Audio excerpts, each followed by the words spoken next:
Welcome to Chillin With Cam. I am with one of my favorite R&B artists right now. Anytime somebody asks me if they want an artist, I say this guy. No pun intended. I'm with Noah Guy. Oh man, good to be here. Appreciate you so much, Cam. Man, Thanks for how are having you me, bro. doing today? I'm good, man. I'm good. Not you throwing a Let's Rock. Yeah, yeah. Let's rock. Let's rock with it. Man, I'm doing wonderful. Had a good breakfast. Got a little running. Got some steps in this morning. What's your breakfast? My breakfast is 3 egg omelet. Okay. Been doing some spinach. Okay. Little pepper jack cheese. Okay. Get the protein scoop with some yogurt as well. Listen, dog. I've been in the gym recently. Bro, Trying that. Are trying you that doing on for miles? size. Are you running miles? Because I ran 3 today. Really? Yeah. Oh, you beat me, bro. Yeah. I did too.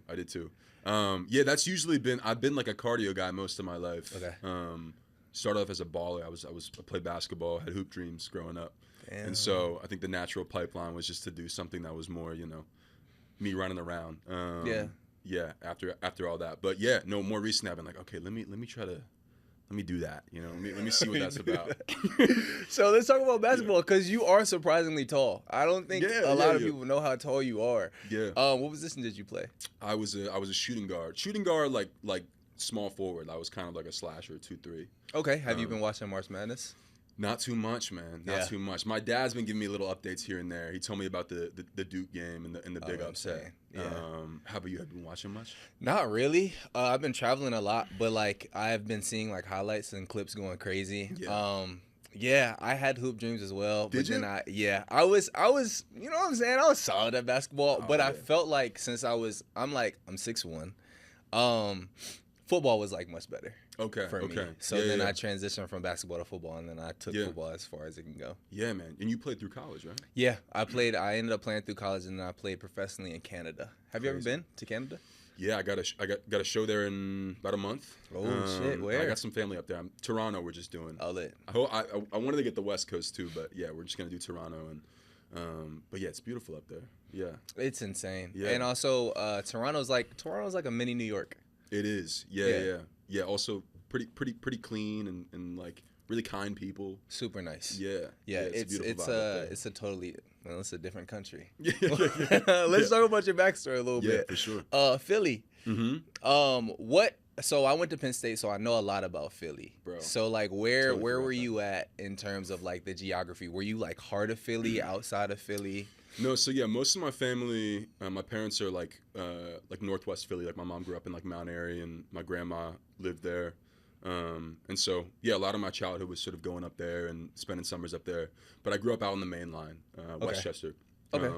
So yeah, I mean like Philly music and just the culture, the spirit of it all, just like definitely informed my music, my inspirations so much. And definitely I think like without that city, I would be making very different music. It's for sure. I mean, like the Pennsylvania, but like Philly specifically, like that spirit is just like it's intense, in a beautiful way. So yeah, man. Yeah, I mean Philly soul, even like the jazz background. I mean, y'all have so many artists that come out of there. Let's talk about like growing up, like your upbringing, and like your parents and stuff like that. Yeah. What was the music around the house? I was doing some research, and they were in a Motown cover band. Yeah, I mean, like they would do Motown songs, but they Okay. would like Philly soul music, a lot of singer-songwriter stuff too. But yeah, they were like hobby musicians. Okay. My dad's in education, my mom's a social worker, but yeah, they were like very much so just like fans and lovers of all music. But for sure, I think like Philly soul was something that pretty early on they put me onto. A lot of like the Gamble and Huff stuff, and then kind of through that pipeline, I had an older brother, who definitely was just like crate digging for me and showed me a lot of like just really amazing Philly music, more in the hip hop scene, like put me onto the roots, and then that kind of opened up the door to like the Soulquarian stuff, and then from there on it was just like this Pandora's box of amazing music that when I found it was just like insane, changed my life. When truly. when it connects to you, you can see it in people's eyes when they listen to something like that connects with their soul. It is truly different, and the way that you sing, it is very evident that it connected with you very hard. Appreciate you so much. Yeah. So how did we get to music though? Because you were saying like hoop dreams and stuff like that. Was music, being a musician, ever really the initial thought? Yeah. I mean, I guess it was always there as like a passion. As a music listener, I loved it so much. But yeah, like definitely basketball, was kind of the one track thing for, at least like kind of moving through most of my high school years. And yeah, not on some like, kind of Troy Bolton sort of vibe, but there was an element literally of what like, I was about to say. It's really but it was, like, it was tough to, I think, like fully want to like open up and express myself in that way. I think my school was very traditional in this sort of like jocks are going to be jocks kind of sense. And yeah, it took me a while to break that circuitry. I mean, in high school, I was like a beatboxer in the a cappella club. And so that was randomly, I think, kind of my first sort of like dipping my toes in the water of like, doing this sort of music expression. And then slowly but surely started to like, do a little bit of singing here and there and, really falling in love with that and really enjoying it. I did vocal ensemble for a few years later in high school, and then when I got to college, I was doing a little bit of the a cappella stuff, and then and just kind of brick by brick, starting to like peel back the layers and just feel more comfortable singing. And it wasn't really until the pandemic, when I really started to like properly like hear myself sing on a microphone and start to like work that muscle in that way. So still pretty new in a lot of ways, Definitely still feel like I'm a student of the game and just, that kind of self-taught pandemic thing of just like learn by doing, which I feel like a lot of people, a lot of, musician peers of mine, artists, I think had a similar experience, like using that time to just like be more creative, express themselves, and just kind of find themselves in the uncertainty of it all, Yeah. So since you were talking about like your self-taught, like what were some things that you were watching? Was it like YouTube University? Did you like get connected with somebody that became like more of a mentor? What was that journey like? For sure. Yeah, I mean, there's definitely, I think, been some people along the way, my young artist journey that have definitely, imparted their wisdom, and that's been huge. But yeah, a lot of like just like crate digging and YouTube University for sure. Like I said, like a lot of old soul music, old singer-songwriter stuff. I definitely have like my North Star legends that I feel like I'm always sort of watching and learning from. Joni Mitchell, Stevie Wonder, Prince, people like that. Yeah. And so, I mean, always like fan first, and I try to really like, even as I move through this industry, like just keep the beginner's mind as best as I can. Just like keep falling in love with the music and discovering something new. I think that just like, really, really keeps you excited, keeps you inspired, keeps you like wanting to, evolve and get better, as a vocalist, as an artist. And, but it's been a great journey. I feel like we're just kind of at the starting block too, though, in a lot of ways, It's so early. And you were talking about like North Star like artist, Joni Mitchell. Yeah, huge. What are some things that you've kind of like not taken but like been inspired by from her? Like Stevie Wonder is like obviously like the soul aspect, you can hear it in the music. Was it the songwriting? Songwriting for sure. And I think also too, there's a lot of songs that I have kind of in my discography thus far, and just like kind of worlds creatively that I've been exploring and that are, also kind of Americana and have that sort of singer-songwriter aspect to it. It's always something that in some ways I try to like thread into my music. And feels really meaningful and personal.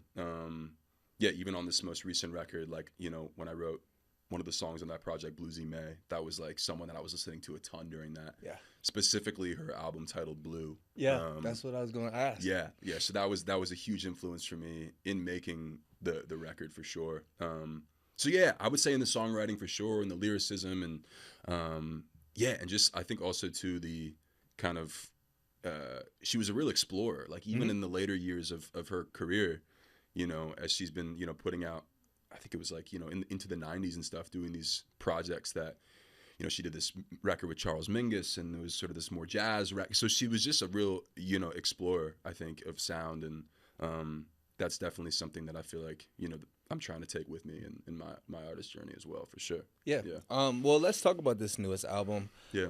Number one, anytime I listen to your music, it's either like you're in love or somebody is fucking you up.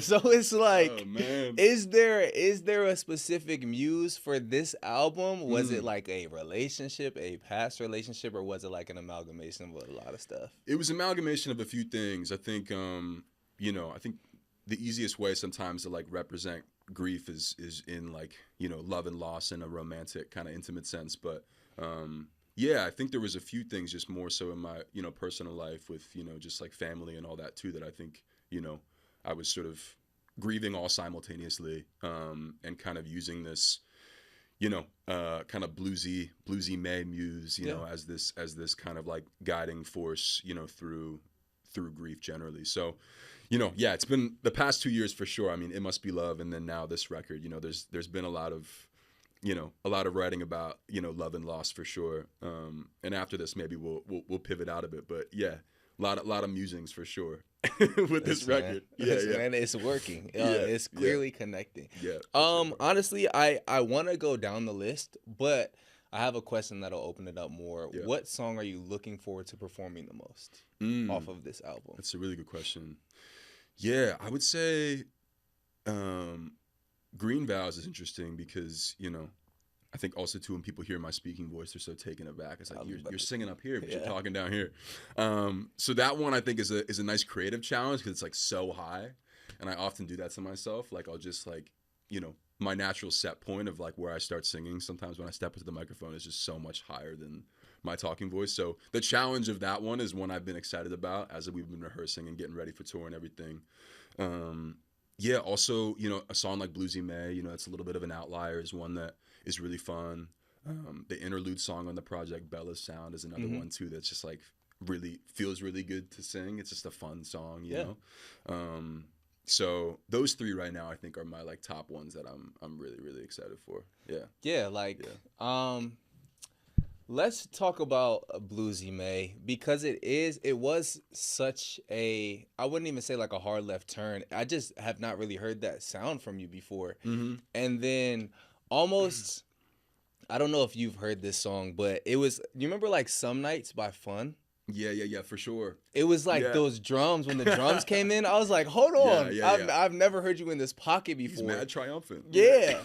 And but also like the songs before that though. The songs before was like Bella Sound, and then it was My Loss, but then it's just like a tone switch up. Was that intentional, or was that just vibes in the studio and you were like, let me just put it on the record? Yeah, it was surprisingly the first song I had made for the record. I wrote it like really before the EP, the It Must Be Love EP. And yeah, I was just kind of like at a place where, you know, I think I was making a lot of music. I was in, you know, just like I put out a bunch of EPs, and, you know, I think I was just like looking to find the spirit again. And just through that feeling like I was sort of on the conveyor belt a little bit, and really wanting to just like take a step back and, yeah, in a lot of ways just kind of like fall back in love with the process, you know. And yeah, that was a song that I really had just kind of made with some friends for fun. You know, my main producer who I work a lot with, Tube, and my buddy Nick, and they were, you know, super integral through the whole process of making this record. But yeah, we just was sort of throwing paint at the wall, and,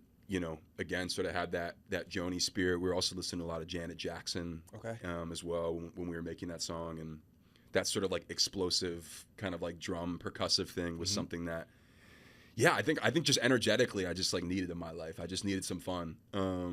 And yeah, and I think, you know, the spirit of that just felt like too honest and too pure to not put on the final record. You know, as I was like making a bunch of songs, you know, I just couldn't, you know, it couldn't be on the chopping block. I was like, oh, this needs to be there. It's important, you know. So it is my favorite song off of the album. That's awesome. But also it's just like, that's I do find myself singing that chorus just randomly. Nice. I do want to talk about like your relationship with like Billy Lamos. Is that how you say his last name? Yeah. Y'all have a couple of tracks together. All of them have been bangers. How did that relationship come about? And yeah, what is that? What are the vibes like in the studio with y'all two? Yeah, it's amazing. Yeah, we connected, I think maybe a year or two ago. I've been a fan of his music, and, you know, he's, on top of just being an incredible producer, you know, also has his own artist project that I've been a fan of really since I started making music. So,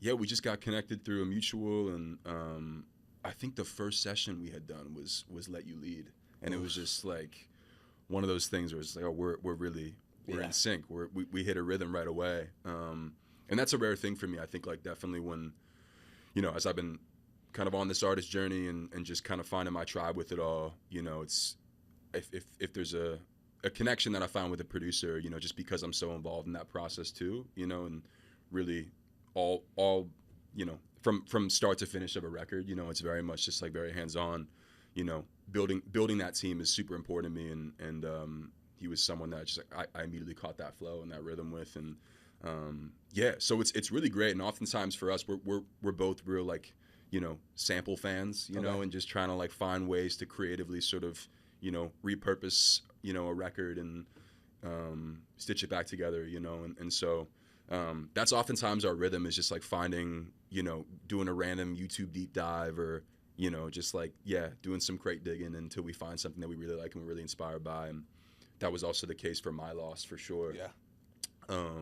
Just like finding this old sample that we really loved, and just working from there. But yeah, very much just like with him, you know, we'll make 10, 15 ideas, you know, in a day, you know, and just like kind of go dusk till dawn, and then sort of like look back and you're just like, whoa, there's a lot there, you know. And it's always funny like combing through ideas with Billy, because it's like we have so many at this point. We're like, oh, we should do a little side project, you know, at this point. Listen, if y'all want to do a little collab album. Yeah.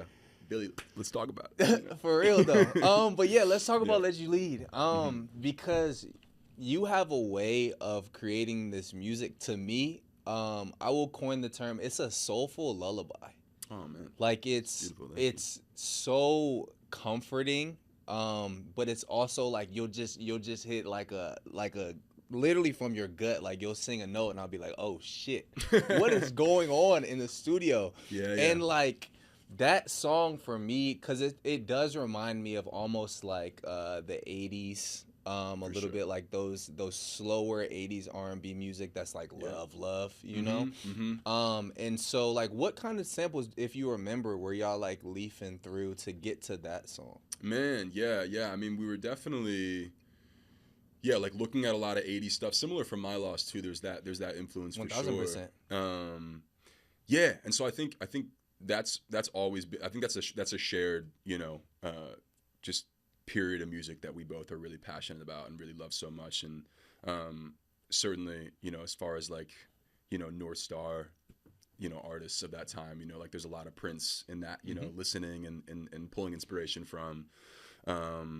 Yeah, and as far as kind of recording there and like spiritually kind of getting there and feeling it, you know, I end up recording pretty much all my vocals myself. So, you know, there definitely is a lot of, you know, blowing out the vocal cords to get to that. Like there's a, you know, oftentimes I try to really do it in one take and just sing with a lot of heart and a lot of conviction. And to get to that zone, it's tough. You know, it's like, it's a real workout in a lot of ways sometimes to get these songs out. Let You Lead was definitely one of those for sure. But also one that like came, it just felt so second nature in a lot of ways. I didn't even really like write much of the lyrics down. I think most of the mumble was what we ended up keeping ultimately from that session. So one of those songs that just kind of happened in a sort of like flurry fever dream moment, you know, which is cool. I think oftentimes those are the really special ones, the ones that you don't really remember. They just kind of happen. Flow state. Yeah, flow state for sure with that one. And crazy that like even now it's just sort of, you know, there's always new people sort of discovering that song, and I feel really proud that can be like the first, you know, entryway into a Noah Guy, you know, Noah Guy music. That's just like that's one I'm really proud of, you know, and can definitely stay in 10 toes on for sure. Yeah. Let's talk about My Loss, because when I was listening to it, I was like, okay, it did remind me of Let You Lead, but then there's a I don't even know what instrument it is, but as soon as the beat breaks, it's like a like it's like a what instrument is that? Yeah, that was in the sample. That was in the sample, and it was it's like some sort of synth thing going on. Yeah. Amazing little melody there. Yeah, that one was so interesting because we ended up like like there was a bunch of strings in the song itself, but we ended up like retracking them and kind of like getting them played out just to like separate it from the record and kind of, you know, give it a new sort of, you know, feeling to it. We also like did the bass and kind of retracked it, but yeah, I mean that little synth moment was just too good to not have in there. It was so special, and definitely like I think like makes the energy of the record. to us, I think we kind of wanted to make a song that just felt like windows down, you Yeah. know, cruising, you know, kind of West Coast too a little bit. Kind of, very much so. Yeah. And then it's like just a real, I don't know whose voice it is. Somebody just says, "It's my loss." Oh, that was me. That was me. Okay. Yeah. Was that your real voice? Yeah, no, I could have gotten down there. I think we did pitch it a little bit. But yeah, I was just like, oh, we gotta fully take it there on this. Yeah. Like, you know, the self-awareness of like, oh, we're giving them a little cruise anthem, you know. Absolutely. Yeah, I had to do it. But that one was so fun, and you know, one of my best friends, Amaria, who's like, you know, an incredible artist and just a dear friend. And so we're very much like always kind of bouncing ideas back and forth in the studio, and that was one of those moments where it was just like friends just creating, you know, music and having a fun time. And yeah, a lot of really fond memories of those sessions for sure. Yeah. I think, honestly, it might have been, I think we talked about Two Dogs One Leash being the entry point. It might have been Amaria. Amazing. Because I think I found Amaria around that time. Again, just an absolutely amazing artist. The best, Ethereal music. Oh my Goodness gosh. gracious. Yes. I saw her perform when she opened up for like Destin Conrad, I believe. Wow. And it was so good. Yeah. And She's the then truth, man. I'm trying to think of what was the first song that y'all collaborated with together. Yeah, it was. I think "Stay Here" was maybe the first one we've done, and that one was really special because that was produced largely by Jameson, who was, you know, just a dear friend and a mentor of mine, and we met around that same time, and yeah, so that was really fun session, and Amari and I had already been friends and had been like just like you know throwing out little ideas in the studio here and there, but like yeah, just you know such a special, you know, collaboration, all three of those people. Yeah, still love that one too, and like, you know, also one from my kind of like earlier EP mixtapes that I was just like, you know, even still I listen back to, I'm like, you know, It's fire. Yeah. Me too. Y'all voices complement each other so well. Thank you. Honestly, when I first met you, literally outside, and I heard your voice for the first time, I was like, definitely not. What the fuck? I'm like, hold on. Yeah. Voice came in all deep. I was like, hold on. So, yeah, right. yeah. how did you find your singing voice? Because I remember I was watching like a Bee Gees documentary, and like Barry Gibb, like obviously like Barry Gibb has that super high pitched voice that he found. Yeah. But his regular talking voice is not even close to that. Yeah. How were you able to find your singing voice? Was it through the a cappella groups, or was it just kind of like messing around? Yeah, it was definitely just trial and error and just the 10,000 hour thing, you know, of just like, you know, getting a microphone. I think my first mic was just like a Walmart mic, you know, during the pandemic, and just like really just repetition every day, just like really falling in love with the process and just like wanting to get better at singing, and just feel more comfortable doing it. But even some of my first songs, you know, that are still, some of them still floating around on the internet, you know, when you hear me sing, I sound like I'm singing down here, you know, it's like, it's a very like bass kind of register and tone. And just through the repetitions and singing more and getting more comfortable with it, just like finding that range, you know. And now I feel like, you know, in a lot of ways, like I was saying earlier, you know, the falsetto and things like that are kind of places that I even feel more comfortable with vocally. But yeah, it's always so funny, even at like shows, when people like haven't heard me speak, you know, and it's like in between songs, you know, like the first time I'm like, what? Yeah.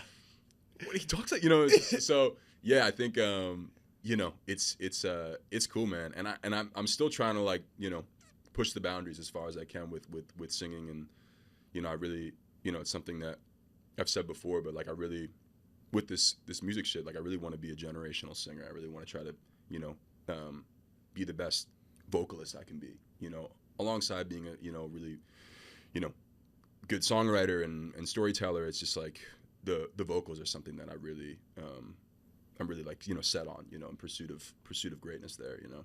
Brother, you're on your way. Thank you, man. Okay, so you have a lot of names in songs. Yeah. And I just want to ask, like, who are these people? So Devin's House. Mm-hmm. Who's Devin? Who's Devin? Yeah, Devin is actually my main producer. Okay. That's his real name, Devin Concannon. He goes by the producer alias Chube.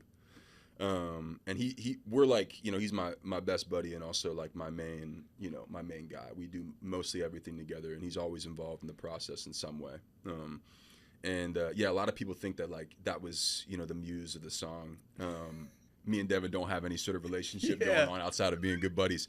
But he was a real advocate for that song. I had started that demo with this producer, Luke Titus, who's incredible legend. We had like a session a few years prior, and then when we were putting on, figuring out like what we wanted to include for It Must Be Love, he was just always fighting for that. And we had this voice memo, and he was like, this isn't even my idea. You know, I wasn't involved in this, but this is just such a special idea. We need to see this through. And because he was such an advocate for that demo, I was like, all right, I'll name it after you too. You know, Right.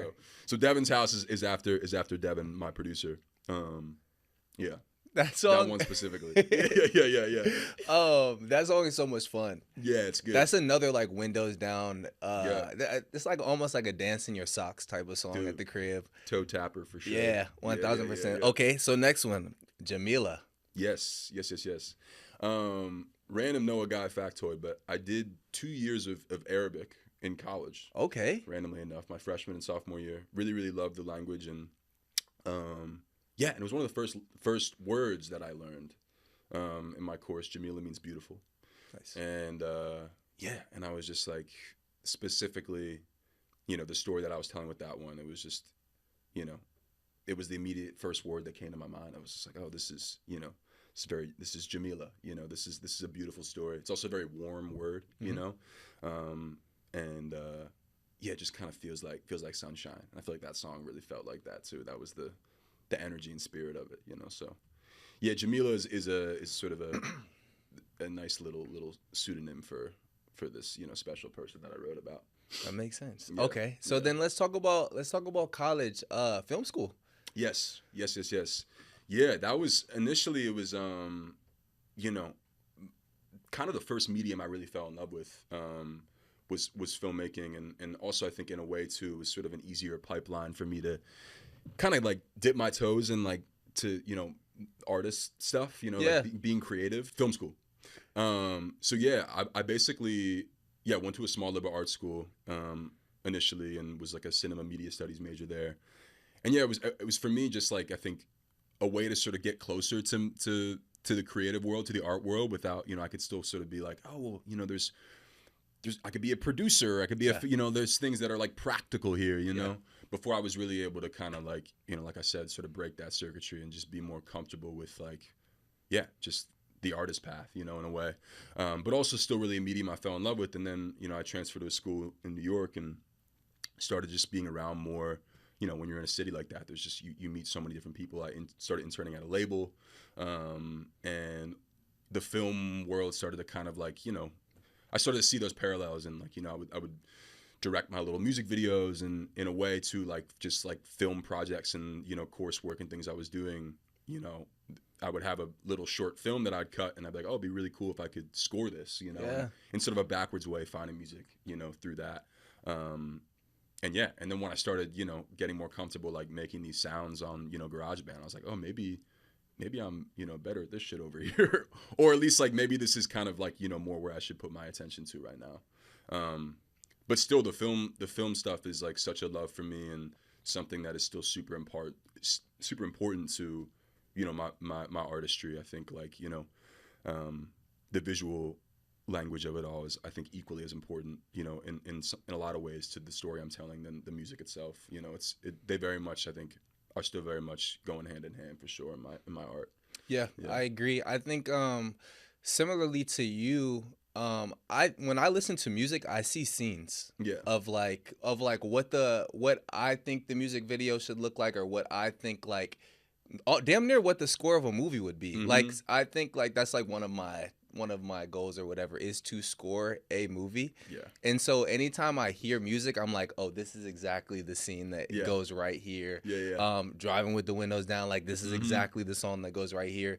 Do you have that kind of in mind when you're creating music? Yeah, for sure. Like, it's very much seeing visuals while I'm songwriting, 100%. And I think I'm also very much like a feeling first kind of guy. Mm-hmm. When I am creating music, like, I go oftentimes like off of a mumble first, you know, and for me, it's just like the thing that sometimes is speaking the loudest is just whatever I can kind of see in my head.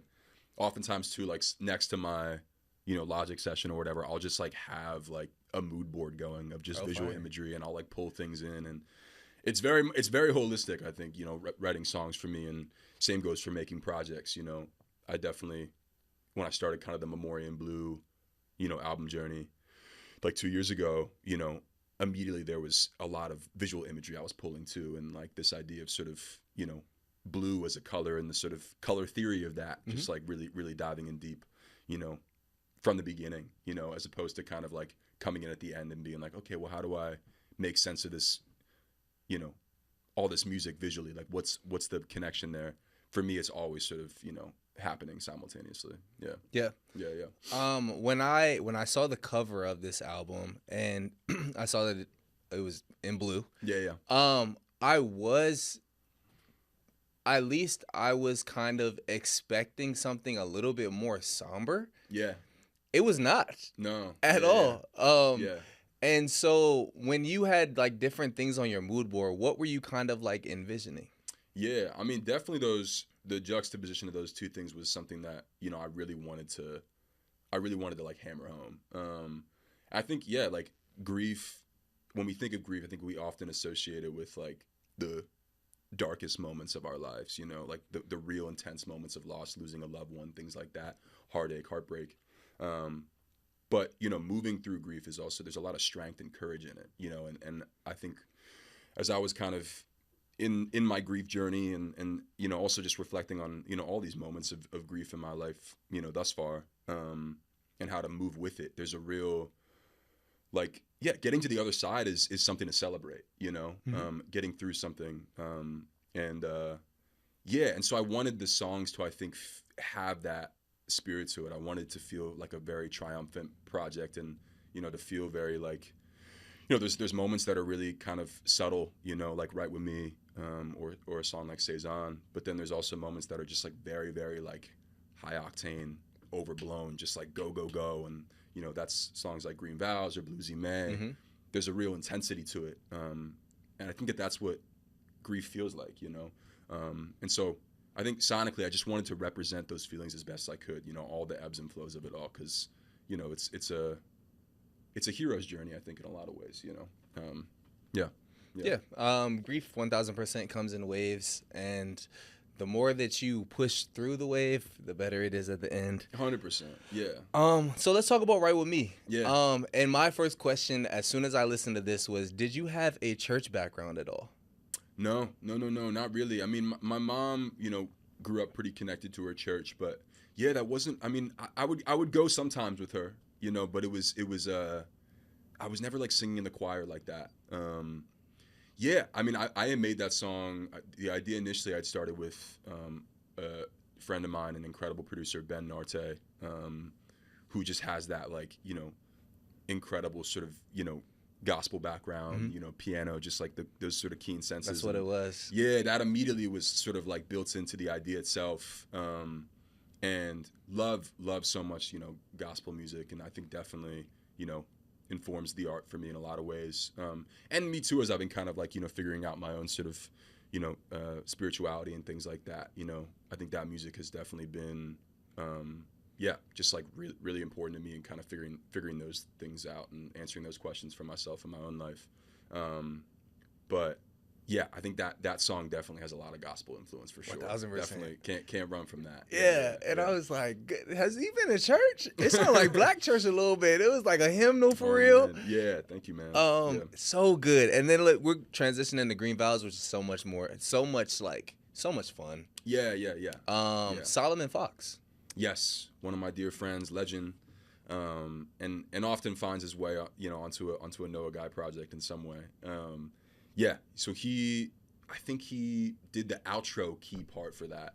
The kind of bulk of it was I did with a friend of mine, Billy Schlag, who just produced on this most recent Daniel Caesar record a lot, and he's just similarly just has that like kind of soul, you know, baked into what he does, and is just a guiding force for him too. And most of those harmonies and stuff we had just recorded on the loop, the ooh, doo, doo, doo, doo, that kind of repeats. That was just us harmonizing on like an iPhone, and we just dope. Stitched a bunch of voice memos together and just kind of caught that sound. But yeah, Solomon, Billy, the other Billy, Chube. It's like, you know, there's a real, I think, like community of just like really amazing friends that, you know, were a part of this project, which for me I think is what makes it so special, you know. Yeah, for sure. Is there like a do y'all like all live around each other? Is there like a group chat? Like kind of like how have you learned to build this music community, or was it just like you being a fan of some artist, DMing them and creating the relationship that way, or has it just been more organic, just seeing people outside? Yeah, a lot of that. I mean, I think most of it has been like a friendship first thing, which I think is, you know, honestly a rare thing and something that, you know, I'm really proud of in finding my, you know, sort of artist community, you know, the people I work with. More friendship first, and then, you know, I think baked into that because we're all just like lovers of music, you know, and have a lot of similar influences and after similar things, and, you know, are searching for similar sounds rather. I think it's just sort of, you know, a lot of times we'll just be hanging out, and then, you know, just sort of making music is just sort of a byproduct of that, you know. But yeah, it's really good fun, and I think for me too, that's also, as you know, it's just like the music industry is a crazy place, you know.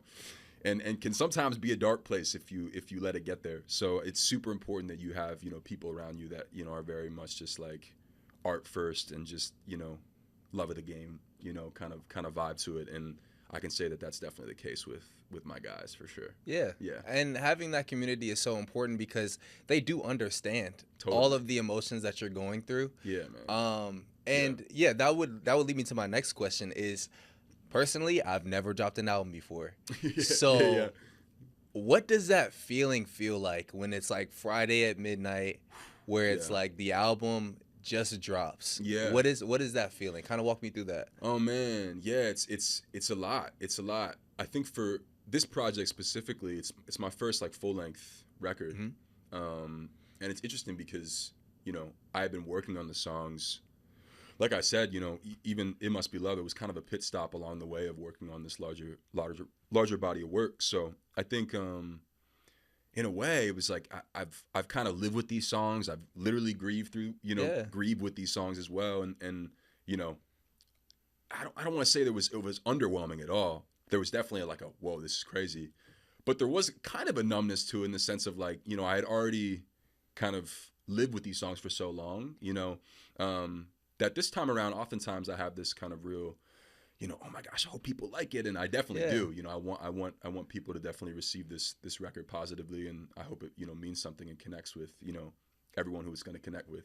But, you know, I think the work that it's, you know, that was put into it is done. You know, it's like my part's done, and you know, now it's out there, and in some ways it's not mine anymore. You know, and so there's a bit of freedom in that too, and you know, I love making music, man. I make music 8 days a week, you know? So I'm already very much just like so excited and inspired on what's next and how I'm going to kind of like move on from Memoriam Blue, while also at the same time really wanting to like let this be a moment and celebrate this moment and really, scream from the mountaintop. Like, you know, I'm proud of this music and I hope it connects, you know, I really do. So.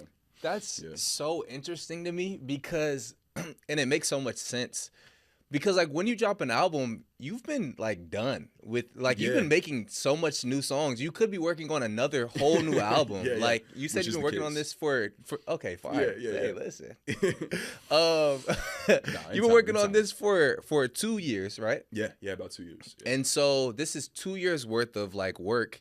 You're done with it damn near. And it's like now everybody gets to listen to it and live it for the first time. But like for you now, it's like, damn, this is kind of like old. You know what I'm saying? Like not in a disrespectful way, but like super real. You're past it, you know, and and this new album that you're working on could be a totally different sound. Yeah. Could be like something that is way different than what this album was at this moment in time. Yeah. And I just think that's very cool. Does that help you kind of stay grounded a little bit? Yeah, I think for sure. Like, you know, for a while, you know, when I had sort of thought of like, oh my gosh, my first like full length thing, it felt pretty life or death in my head, you know.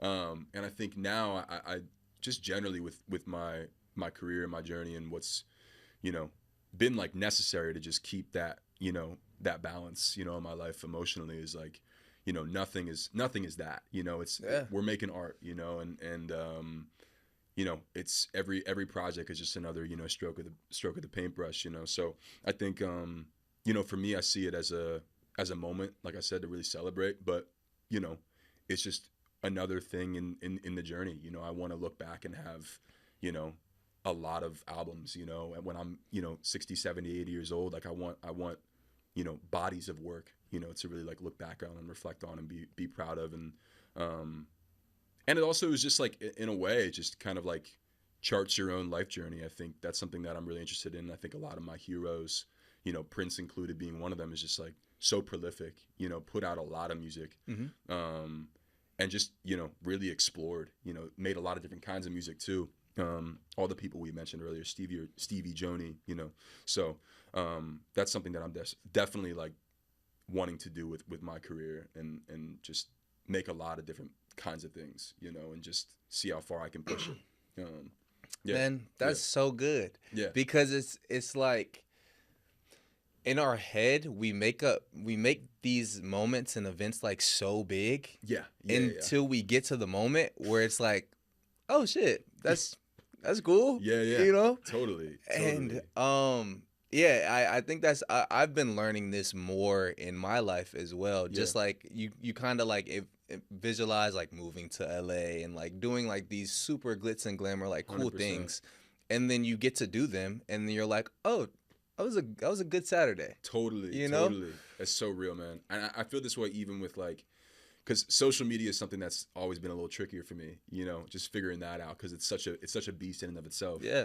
And yeah, to really be able to just like, you know, put something out into the world, you know, whether it's a podcast episode or, you know, just like, you know, a new thing that you're working on, you know, it's like a bunch of little mini leaps of faith in a lot of ways, you know. There's a lot of like courage in that, and just like expressing yourself and putting yourself out there. But the more you do it, the easier it gets, you know. 1000%. And I think that's the hump that a lot of these, like, you know, people were able to get over. These legends that we're talking about, is just, you know, they're able to sort of, you know, just see it as, you know, as just part of the journey and output, you know. Yeah. I think it's healthy. I think it's necessary, and it's not as scary as maybe we make out in our heads, you know. So what was the scariest leap for you? Oof. Surprisingly, coming out to LA and like really just like jumping into the deep end with wanting to like do music for real and like have that be the thing that I've just got my sights set on. That was not as hard as I think I thought it would be. I think for me, it's just, you know, it's the little moments throughout the journey, because it's like, you know, we're talking about, not all of it's like rose tinted and easy. You know, there's a lot of parts of being an artist that are really challenging, and days that are, you know, you feel really down and, you know, feel like you've been at it, and you're looking for, you know, your silver lining or your light at the end of the tunnel. And it can take a lot out of you as much as it can also give you. And I think, you know, just finding the balance, you know, and just like being able to really like settle in and just be comfortable with all the uncertainty and all the change. Those have been the moments that have, like, I think required the most courage and strength from me, you know, if that makes sense. No, that makes total sense. I'll speak for myself. The hardest leap for me was like putting myself, like that moment where you're an athlete. And you're kind of like known as like an athlete or like somebody that like plays a sport, and then you like want to do some other shit. It's scary. So much vulnerability in that, bro. And it's like, are my athlete friends gonna, like, all of this is like little kid brain, but it's like, are my friends going to accept me singing? You know, or like me propping my camera up and doing some goofy shit. Dude, totally. Those like little leaps are scary as fuck. 100%. I still think about that, like, you know, people from my hometown, like seeing, you know, a song, and sometimes my, you know, my skin crawls a little bit. I'm like, oh gosh, you know, what if like XYZ from, you know, varsity football team sees me, you know, performing with my shirt off on my Instagram, you know? Like, what's he gonna think? It's so funny, man, how like that kid brain is still kind of in us a little bit, and might always be there. but yeah, it's crazy. And for a while too, when I would go back home to Philly, you know, that would be when I would feel that the heaviest is sometimes just like the anxiety to like potentially see people from, you know, people I grew up with, and I've obviously come into my own and have, you know, now had the courage to like really artistically, creatively express myself in ways I couldn't when I felt like I couldn't, you know, when I was a kid. Yeah, even still, I feel affected by that sometimes when I go back home for the holidays, or, you know, I'm walking around, and a lot of people from my hometown definitely, you know, there's kind of a cycle of like maybe you leave and you go to college, or, you know, you know, leave for some time, but ultimately a lot of them have come back and have moved back to Philly. Philly's a really beautiful place in that way, where it's like, you know, a lot of times people really want to stay, you know, and rep the city, and I think that's just like so beautiful. But can also be sometimes a little intimidating, you know, kind of the decision to come out here and really just try this artist thing in a different kind of way. You know, there's definitely, I always kind of reflect back and think about, you know, Philly and all the kind of friendships and community I have out there, and just hope that they're still, you know, fucking with me, you know? Yeah, no, that's a huge thing. And they know I still love them. Right, yeah, right. Yeah. And it's like that in Maryland. Like, everybody loves to rep like DC. Everybody loves to like stay home. And as soon as you go back home, it's like, oh shit, this is when I was in high school. It's the same people here. Yes. And like when we have the conversation, damn near the conversations are like, remember when, blah, blah, blah, blah, blah. Yeah. There is a switch though. I'm telling you, when this album pops off, and you start seeing crazy success, going back home, you're not gonna have that anxiety anymore, because it's gonna be like appreciation instead of like you taking that leap. You know what I'm saying? People are gonna be like, oh my gosh, I remember when we were in high school. Remember we were in geometry together? And you're like, I don't. Yeah. You know? Who are you? No, I'll never switch up. On y'all. Oh, time mark this. Yeah, 5 years. Philly, Westchester. You're here. What? Let's talk about some other artists that you're listening to. Like, what's on your playlist other than yourself? Man, yeah, I mean, like I said, you know, I do a lot of like listening back. Like, I feel like so many of my heroes are definitely, you know, just like, you know, a lot of the, you know, 20th century legends, you know. But, you know, definitely for making this project, like I said, the blue thing, and like making, you know, a contribution to the color, you know, a separate, you know, apart from it being like, you know, my favorite color, and feeling like I had a lot to kind of say about it and express within it. You know, it's just like the Joni record was huge for me, and I've still been like really actively listening to that even after putting out the project. And just like a lot of, just to speak on the blue thing again, like there's just so many heroes of mine that had kind of contributed to that conversation. Miles Davis, you know, Blue and Green and all that. Sade has one as well. She does, yeah. Madlib as well is like one of my favorite producers, and he had his, you know, his Blue Note record, Slim's Return. So there was a lot of these like sounds that were, again, like kind of nodding to, you know, the color blue. And so I think throughout the process of making this record, I was definitely listening to a lot of that, and just kind of figuring out where I could plant my flag in it all. But man, new stuff coming out. I mean, there's so much exciting stuff in the UK. You know, goodness gracious, they're going nuts right now. Yeah. My dear friend Natanya, she's going crazy. She's the truth, man. I love her music. You know, Jim Legacy's going crazy. Yeah. Amy Blue, dear friend of mine as well. There's a lot of really, really talented people over there that I'm always just, you know, inspired by, and taking notes from. I'm trying to think what else has been dropping here, man. It's been a lot. What have you been listening to? Yeah, what's been inspiring you? There's been a lot. Well, since your album just came out, I've been listening to your album. El Mean's album came out too. Yeah, so good. Honestly, I get very hyper fixated on albums. So, honestly, similar. Jordan Ward, Blue album. Yeah. Goodness gracious, such a great project. Yeah, I've really been listening to Beloved by Giveon again. Sick.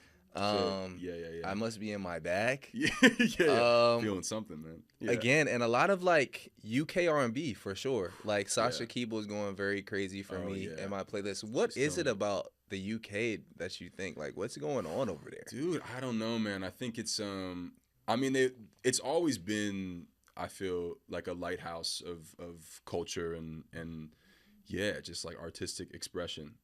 When I look back at history, I feel like a lot of artists. One of my favorite artists is like this underground legend, Lewis Taylor. I don't know if you ever dove deep on him. I'll send you him. Yeah, it'll blow your mind. He has this self-titled record. I think it's from like '95 or something. And D'Angelo, when he was listening to Voodoo, randomly stumbled on it, and had kind of has noted that it was influential in some way to him too.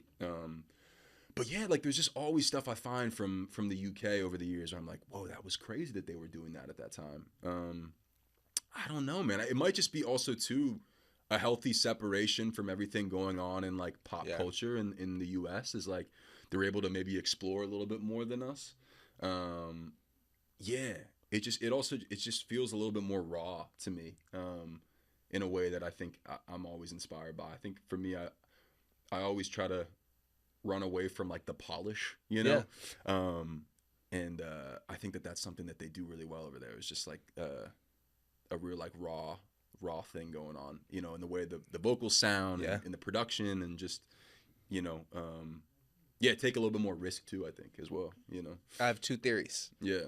The first theory is it's gray as fuck, so they have to be inside. Yeah. You know what I'm saying? Yeah, so like all they have to do is craft. Yes. Number two, I think because they're in Europe, they are like well traveled.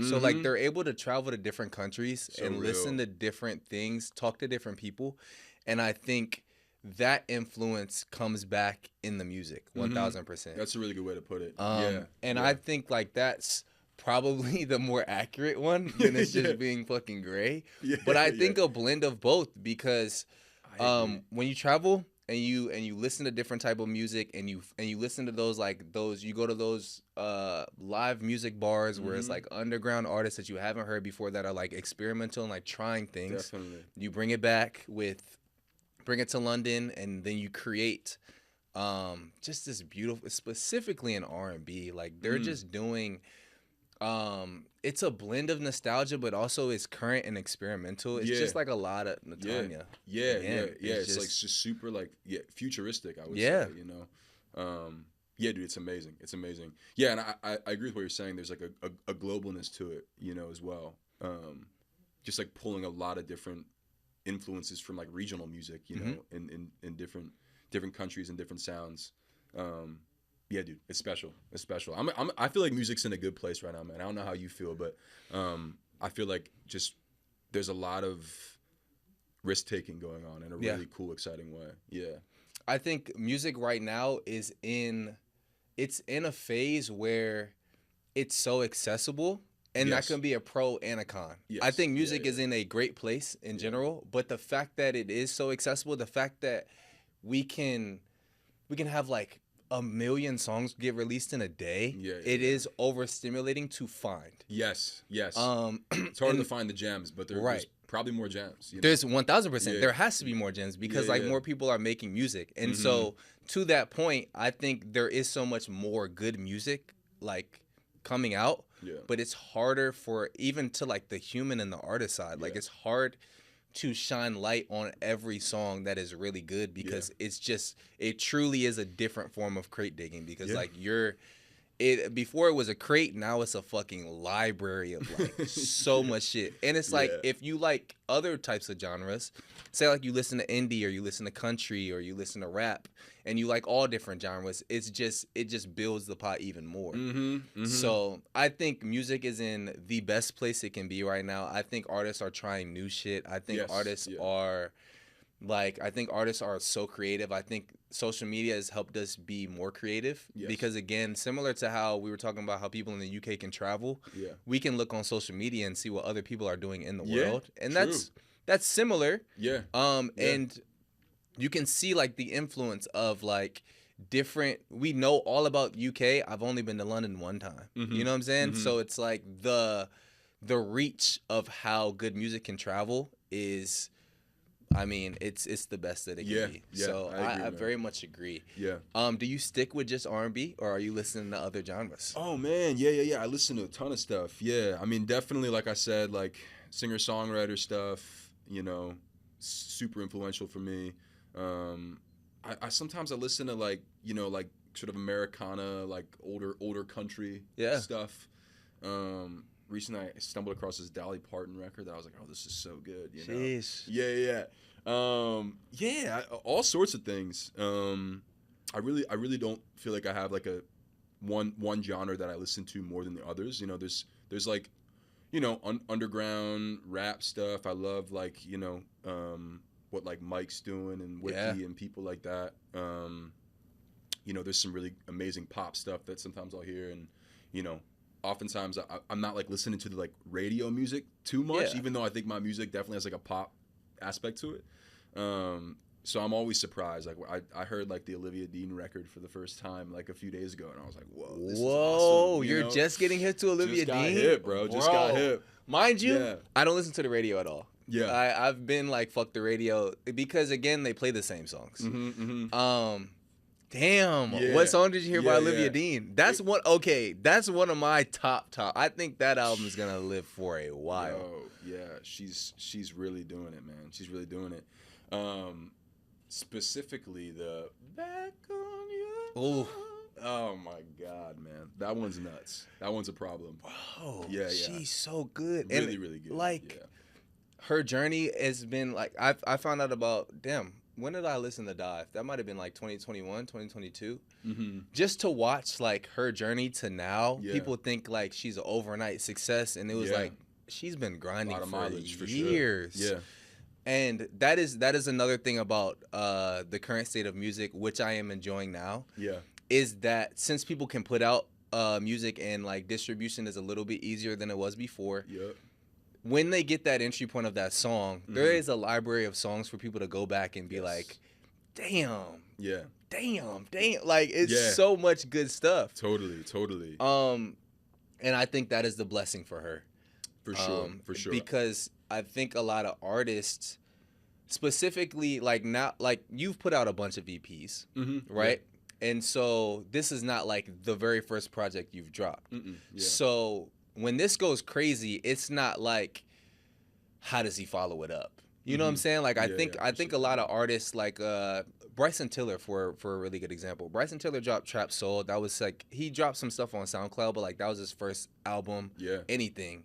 And he catapulted on the scene. Yes. And I'm sure when he was making the next album, there was a little bit of like anxiety and that small self-talk and like how do I give the people what they want? Yeah, 100%. And I think you won't have to like fall into that trap because you've already put out EPs, you've already put out projects, and when this album bursts onto the scene and people go and listen to the rest of your stuff, they're like, okay, now I got a pretty good feel of what Noah Guy likes to make, what kind of his vibe is, like what pocket or playlist I can put him in, and so I think that pressure is a little bit off. Yeah. Do you feel the same way? I really appreciate that. I think so. I mean, there's a lot of different. I would say like, over the past few years with these little EPs and stuff that I put out prior, there was a lot of exploring for sure. I think, again, sort of the product of being that sort of pandemic, starting my artist journey as in the pandemic was, I was at home just like trying to make a lot of different things and sort of like learning by doing and also like putting things out through that process. So there's a lot of different kinds of songs in my discography. We can go through it. Goodness gracious. We got Brother's Keeper. Yeah. You know what I'm saying? Just like hitting the jazz moment, hitting, like the sort of, like I was saying, the kind of more Americana stuff. Like there's a lot in there for everyone, I think. And ultimately, like I'm proud of that. And I think that, like you're saying, it's nice to have the freedom now to kind of continue to just keep exploring. Like you were saying, this sort of like, soulful music, I think is always going to be there. That's something that is always going to be a part of my music, and I can't run from that and don't want to and don't know how to make music any other way, you know. But that can mean a lot of different things, and I think just very excited to continue to like sing soulfully, create soulful music, and I really think that people are doing that if they're yearning, if they got the conviction, I think music's in a good place, so I agree. And speaking on the soulful element and just the human aspect of music is so strong, what are your thoughts on like the AI stuff? Devastating. Yeah, it's crazy, right? Yeah, devastating. If I like think too much about it, I start to spiral. You know, I start to hit an existential crisis. No, I mean, I think you know, I like you're saying the human aspect of creating music is very important to me as a listener. Yeah, always has been. You know, I think also too, it's nice to have. I don't know. Human beings are simple, man. Like we like to know that, you know, this was made by someone. yeah. You know, and I can go see them in concert and I can Right. buy their vinyl, and it's like, you know, and they really were writing about a real experience that they had. At least for me, and I think that that's the case for a lot of, at least music listeners who are like real passionate music listeners and who really try to listen intently, you know, to the artists that they fuck with. So I think I'm hopeful that there'll always be a market for that, you know, for people wanting to really just like, you know, put a face to the sounds, you know. But yeah, I mean, there's definitely like moments where I'll hear something on the radio and I'm like, you know, oh, this is like, people have showed me things like being like, yo, what do you think about this? I'm like, oh, this is nice, you know, and it's an AI song, robot. And that hurts, you know. Yeah. But I don't know. I also wonder if like we'll roll back on it, you know, like if there'll be some sort of policies or things where it's like, hey, let's not cross this line. Right. I'm hopeful.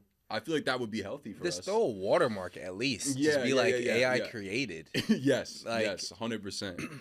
But yeah, you see these like, you know, these artists that got, you know, millions of monthly listeners that are just robots. Yeah. And I'm just, damn, dude, like make that make sense. You know, that's people. That's going back to the visual part. That's why the visual and honestly, like the social media clips and everything. That's why that's so important. Yes. Because again, if somebody hears a song, say like they're on Apple Music and somebody puts a song on a playlist and it's an AI song, they hear it, they like it. Yeah. They just add it to the playlist, and that's how the streams will go up. Yeah. But if they click on a song, they like it, and they go to like the person's profile, they see that it's an actual person singing it, right? Then it's like, okay, I can respect this more. And specifically for me, like that's been my kind of like my way of fact checking if a song is like real, because I do like to find artists that haven't been found before. 100%. And so like I will come across like something that's AI, and then I'll have to like do my deep dive and be like, is this person a real person or a robot? And it's even crazy you got to do that. That you have to do that, right? Yeah. I hope that they create something where it's a watermark or a policy where people can't do that. But I think also, like specifically in R&B, like you can't replace soul. Yeah, you truly can't replace soul. And even in those AI songs that are like more R&B-esque, there is something that feels hollow about it. Yeah. And also, like, I don't think anybody will ever be able to replace like the human performance. Like seeing somebody live, seeing somebody on a piano, stripped down, hear their vocals, hear the rawness of their vocals. I don't think that'll ever be replaced. Yeah. So I agree. Still scary though, bro.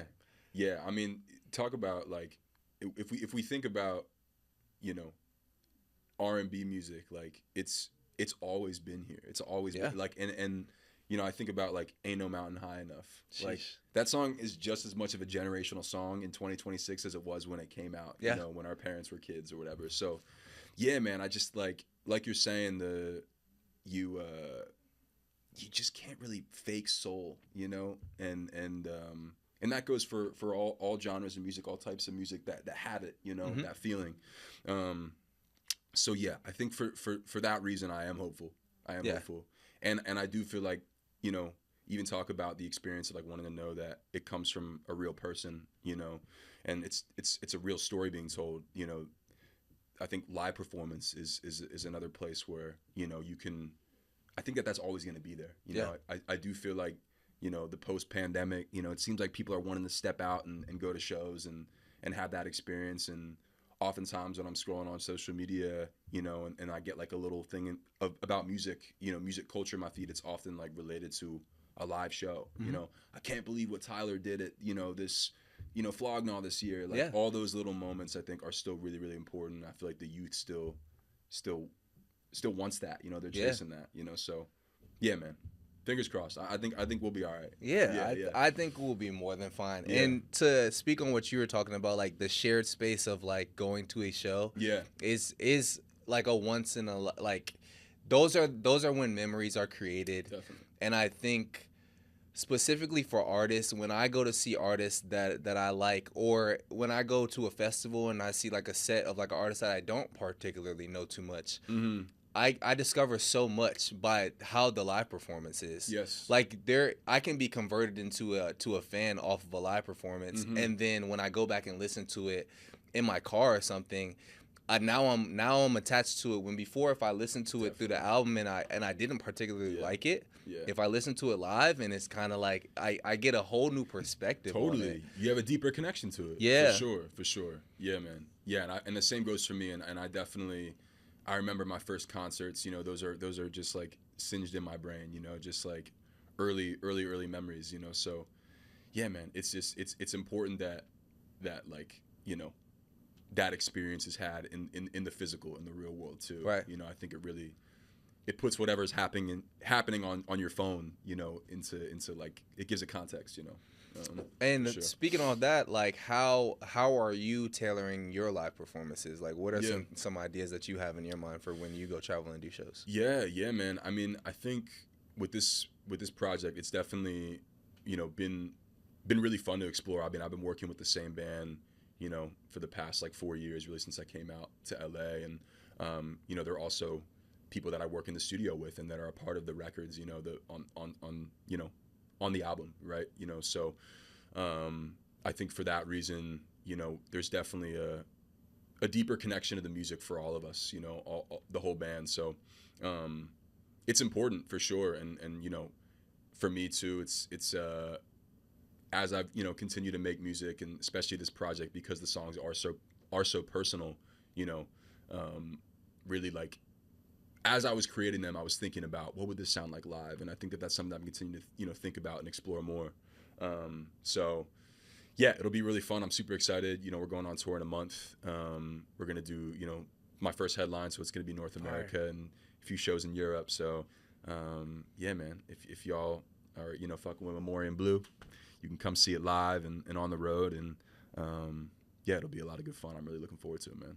Yeah. To wrap this interview up, what is one word that you want people to experience when they listen to this album? Man, I think maybe courage. Yeah. Courage is feels like my word of the day. Yeah, I think like I said earlier, man, I think, you know, grief isn't just misery. You know, there's also a lot of heroism in it, and strength in kind of getting to the other side, getting to, you know, acceptance, you know. So I would say that, you know, just with whatever, you know, you're going through in your life, just, you know that the tough times are temporary. You know, it's really ebbs and flows. It's low lows and high highs. Certainly that's been the case for me, and just trying to find that through line through it all, you know, and keeping it pushing. And I think, you know, if, you know, you're listening with that, you know, that lens cap on, you'll be in good shape, you know. Yeah, I think that's a great way to close it. Yeah, appreciate you sitting down. Appreciate you so much, bro. Thank you, man. Again, if y'all don't know a guy, this album is absolutely insane. And then once you listen to this album, go listen to everything else. Goodness gracious, I appreciate you, dog.